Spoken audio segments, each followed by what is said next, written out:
This is why masculine black men should always be singled out. Meet the Black Freedmen men, who were not only the first paramedics in the U.S., but gave the U.S. its first ambulance service to offer emergency medical treatment in the U.S.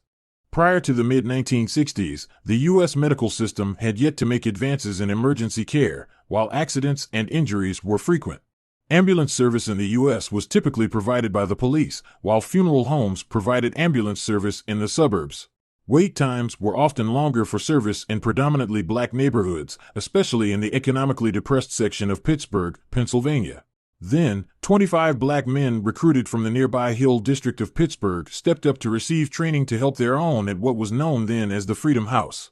At the time, the local media referred to residents of the neighborhood as the unemployables, high school dropouts, criminals, and more. They failed to mention that many of these men were veterans equipped to learn the skills. These black men implemented and completed not only paramedic training but also a 32-week, 300-hour course that included anatomy, physiology, CPR, first aid, nursing, and defensive driving.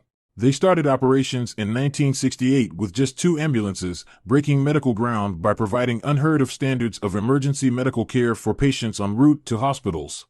The men's service and work were so superior that the city contracted the black men of Freedom House and the ambulance service to handle emergency transportation in the downtown area and some of the predominantly black neighborhoods.